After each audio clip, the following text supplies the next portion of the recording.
ஜப்பான்ல கவர்மெண்டே மாஸ்க் போட வேணாம்னு சொன்னாலும் வாலண்டரியா மக்களே மாஸ்க் போட்டுக்கிறாங்க. இந்த இன்ஸ்டாலெல்லாம் முகத்தை காமிக்காம அனானமஸா இருக்க மாதிரி நிஜ வாழ்க்கையிலும் யாருக்குமே முகத்தை காமிக்காம இருக்கணும் அப்படின்றதுக்காகவே நிறைய பேர் மாஸ்க் போட்டுக்கிறாங்க ஜப்பான்ல. அதுவே வேலைக்கு போறவங்களா இருந்தா ஷேவ் பண்ணலனா மாஸ்க், மேக்கப் போடலனா மாஸ்க், இன்ட்ரோவர்ட்டா இருந்தா மாஸ்க், செல்ஃப் கான்பிடன்ஸ் இல்லனா மாஸ்க்னு வெளியில போகும்போது எப்படி செருப்பு இல்லாம போக மாட்டோமோ அந்த மாதிரி ஜப்பான்ல நிறைய பேர் மாஸ்க் இல்லாம வெளியில போக மாட்டாங்க. இன்னைக்குமே மாஸ்க் மேல இவ்ளோ லவ் இருக்கிறதாலேயே சம்மருக்கு ஜில்லுன்னு மாஸ்க், விண்டருக்கு சூடா மாஸ்க், அனிமே ஃபேன்ஸ்க்கு அனிமே மாஸ்க், சின்ன குழந்தைங்களுக்கு கார்ட்டூன் மாஸ்க்னு கத்துக்கிட்ட மொத்த வித்தையும் இறக்கிருப்பாங்க. இதெல்லாத்தையும் விட மாஸ்க் போட்டு பழகி போச்சுன்றதாலேயே சில பேர் மாஸ்க் போட்டுட்டு இருக்காங்க அப்படின்றது உண்மையே.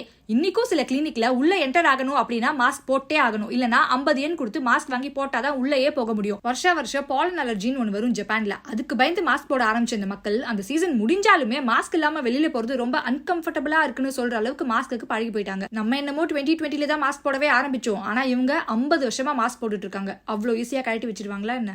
உங்களை கேட்டா நீங்க என்ன சொல்வீங்க? இந்த அளவுக்கு சேஃபா இருக்கிறது நல்லதுதான் அப்படின்னு சொல்வீங்களா, இல்ல இது கொஞ்சம் ஓவரா போற மாதிரி தான் தோணுதா?